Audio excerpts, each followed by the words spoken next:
A pressão explodiu. E quando a pressão explode assim, de todos os lados ao mesmo tempo, é porque algo mudou de verdade nas entranhas do poder.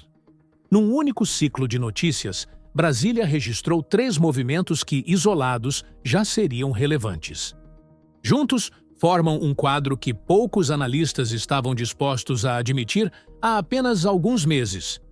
Flávio Bolsonaro sendo publicamente desautorizado por um ministro que deveria ser aliado, André Mendonça adotando uma postura que contraria o papel que lhe foi atribuído politicamente, e a Polícia Federal apertar um cerco que agora tem nome, endereço e documentação. Isso não é especulação. Isso é o que os acontecimentos mostram. Mas para entender por que a pressão chegou a esse ponto, você precisa conhecer o fio que amarra esses 3 movimentos. Um fio que a maioria dos noticiários ainda está tratando como coincidência. Fica aqui, porque o que vem a seguir muda a forma como você vai enxergar Brasília nas próximas semanas. Antes de continuar com essa revelação aqui, presta atenção. O problema não é só descobrir o que está acontecendo. O problema é conseguir juntar todas as peças sem se perder no meio do caminho. Porque uma informação solta até chama a atenção. Mas o quadro inteiro é o que faz tudo começar a fazer sentido. Pensando nisso, eu deixei um presente no comentário fixado para quem gosta de se antecipar. Dito isso, vamos continuar. O nome que está no centro disso tudo não é o nome mais famoso da história, mas é o nome que conecta o escândalo previdenciário ao senador, e o senador ao STF. Willer Tomás é advogado. É descrito como o homem mais próximo de Flávio Bolsonaro fora do círculo familiar. Viagens juntos para os Estados Unidos, casinos, saques em espécie de valores que, à época, não tinham explicação pública. Hoje, a Polícia Federal oferece uma explicação muito mais precisa do que qualquer um estava confortável em apresentar. Segundo as investigações, Willer Tomás era administrador de empresas ligadas diretamente ao operador central do esquema, que desviou bilhões da Previdência Social brasileira, o chamado careca do INSS. Empresas abertas com nome de terceiros, estrutura de fachada, movimentação financeira projetada para circular recursos sem deixar rastro. E no centro dessa estrutura, um homem que passou anos sendo apresentado apenas como amigo do senador. A operação foi cirúrgica. Busca e apreensão, celulares recolhidos, documentos financeiros levados. O alvo era Willer. O rastro aponta para Flávio. E aqui vem a pergunta que todo mundo faz. Se o rastro aponta para o senador, por que a PF não foi diretamente até ele? A resposta não é política, é jurídica. Flávio Bolsonaro tem foro privilegiado. Senadores da República só podem ser investigados e julgados pelo Supremo Tribunal Federal, não pela primeira instância. Isso significa que qualquer investigação direta sobre ele depende de uma cadeia de autorizações dentro do próprio STF. O caminho é mais longo, mais protegido e mais difícil de percorrer. É exatamente por isso que fechar o cerco pelos operadores ao redor do senador não é desvio de rota. É o único caminho juridicamente possível. E os celulares de Willer Tomás são a chave para esse próximo passo. Só que existe uma conexão que transforma esses fatos de coincidência em padrão. E esse padrão é onde a situação começa a ficar realmente grave. Willer não era apenas o companheiro de viagem de Flávio. Foi ele quem indicou a administradora financeira do escritório de advocacia do senador. Esse dado não é de agora. Está documentado em reportagem publicada anos atrás. A mulher indicada confirmou a versão publicamente. Esse mesmo escritório de advocacia de Flávio emitiu notas fiscais para empresas ligadas ao esquema previdenciário. Notas de valores expressivos. Dinheiro que, conforme as apurações indicam, tinha origem no desvio de recursos arrancados mês a mês do benefício de aposentados brasileiros. E é exatamente por isso que tanta gente se confunde quando esse assunto aparece. Uma peça sozinha quase sempre leva a conclusões erradas. O tamanho real da história só aparece quando você consegue enxergar tudo junto. Para quem quiser ter isso reunido de forma mais clara, eu deixei um presente no primeiro comentário fixado. Mas continua comigo, porque ainda tem mais. A administradora indicada por Wheeler tem um irmão. Esse irmão é sócio do careca do INSS em uma empresa registrada em paraíso fiscal no exterior. Exatamente o tipo de estrutura que as investigações apontam como destino final dos ativos desviados da Previdência. Pense nessa sequência com calma. O melhor amigo de Flávio indicou a administradora do escritório do senador. Essa administradora é irmã do sócio do principal operador do esquema. O escritório recebeu valores ligados a esse mesmo esquema, e Flávio circulou social e financeiramente com o homem que administrava as empresas de fachada usadas na lavagem. Isso não é uma linha, é uma teia, com múltiplos nós, com nome, documentação e movimentação financeira rastreável. E a Polícia Federal agora tem os celulares. O que isso significa na prática vai além da operação em si. Se as comunicações entre Wheeler e Flávio estiverem nesses aparelhos e as investigações indicam que há razões concretas para acreditar que estão, o próximo passo natural é a quebra de sigilo bancário e telefônico das pessoas diretamente ao redor do senador. Os celulares não são apenas prova, são a porta de entrada para o próximo nível da investigação. O cerco se fecha pela periferia porque é a única forma de chegar ao centro.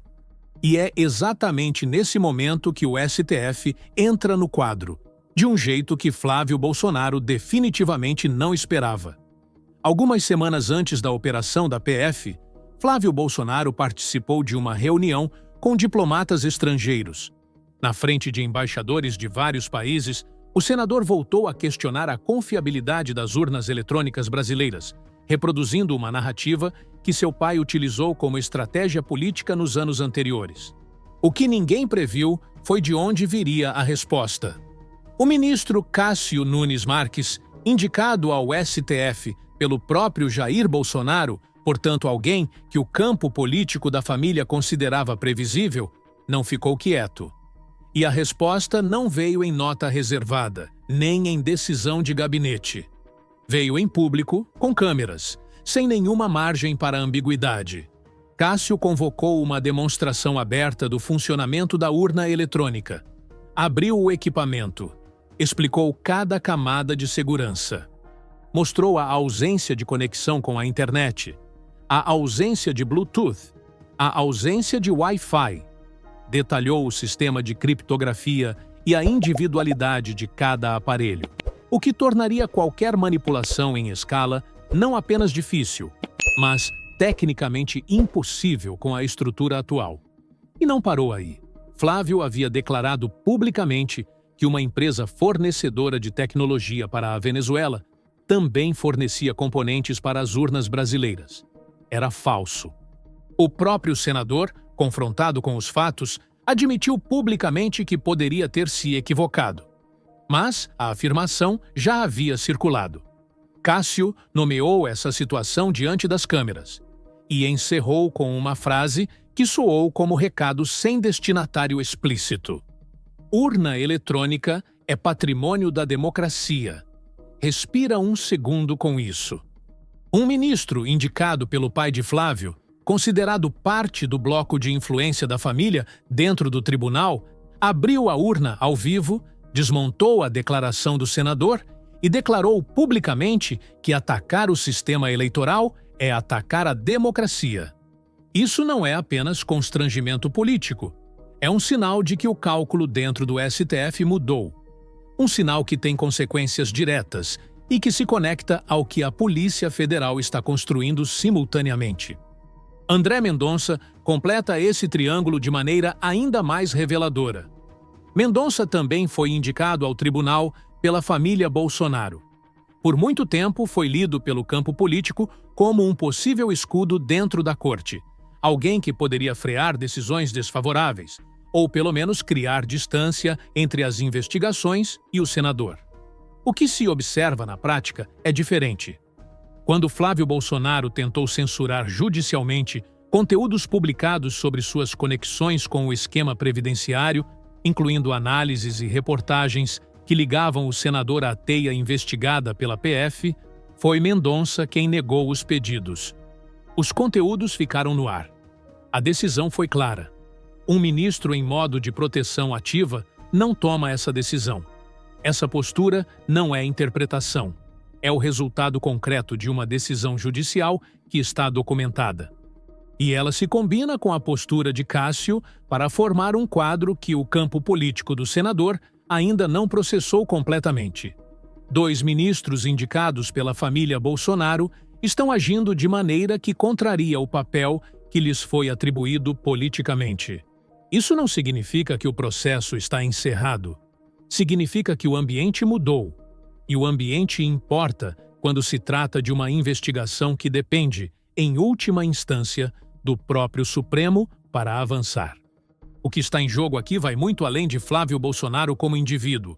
O esquema do INSS não desviou dinheiro de uma conta abstrata do governo. Desviou de beneficiários reais, aposentados que receberam seus pagamentos mensais diminuídos por descontos que nunca autorizaram.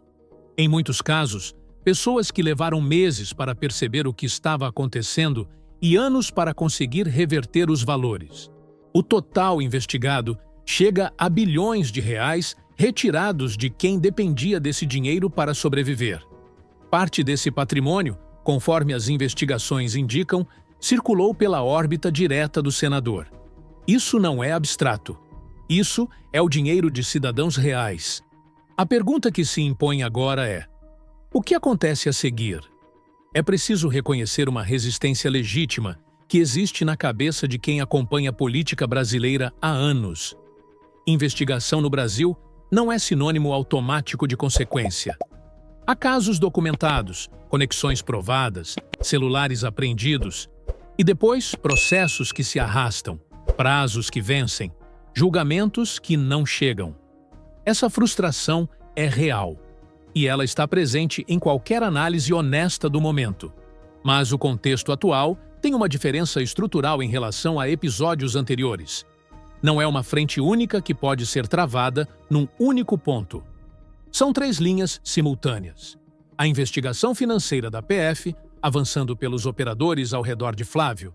2 ministros que pararam de funcionar como previsíveis aliados políticos e um operador central com os celulares já nas mãos das autoridades.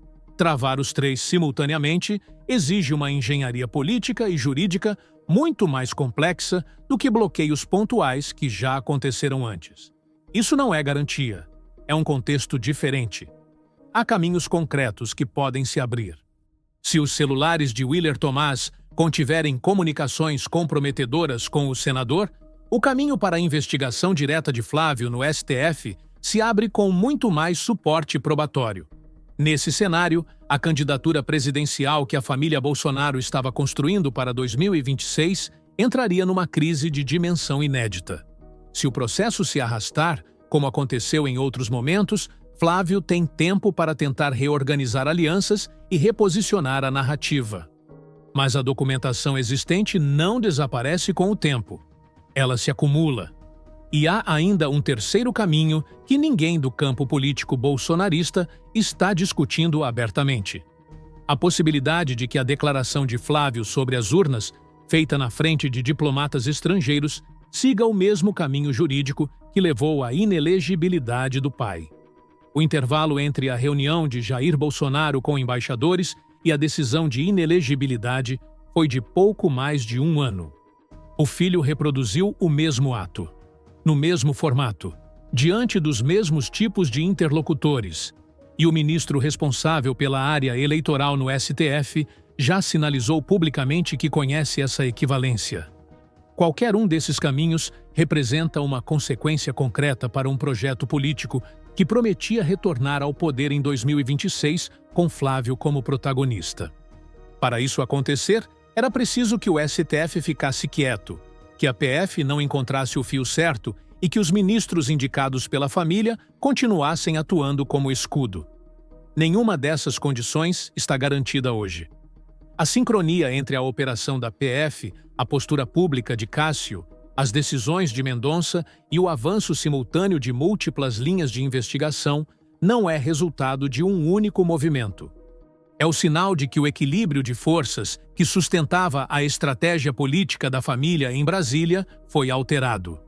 Quando o cerco se fecha por todos os lados ao mesmo tempo, existem duas explicações possíveis. Ou alguém está coordenando a pressão de maneira muito eficiente, ou alguém perdeu o controle da situação de vez. Das duas hipóteses, a segunda é a mais perigosa para quem está do lado de dentro. Flávio Bolsonaro está mais pressionado hoje do que estava há um mês. E mais pressionado há um mês do que estava no início do ano. A trajetória importa tanto quanto o ponto atual. E a trajetória não está indo na direção que o senador precisaria para virar 2026 como candidato viável.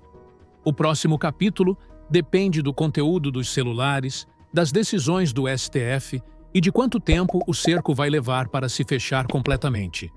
Mas o cerco existe, está documentado. E cada peça que a Polícia Federal adiciona ao mosaico torna mais difícil a construção de qualquer narrativa alternativa. A pressão explodiu porque o sistema de contenção que existia antes não existe mais da mesma forma. E quando esse sistema muda, o que vem depois não é previsível, mas raramente é favorável para quem está no centro da teia. Se você assistiu até aqui, isso já diz muito sobre você. Agora, imagina ter acesso a tudo isso de forma organizada, com fontes, com provas, para usar quando precisar. Porque quando esse assunto voltar, não adianta só lembrar que ficou indignado. É preciso lembrar por quê. Eu preparei exatamente isso e deixei no primeiro comentário fixado como presente. Compartilha esse vídeo com quem precisa ouvir.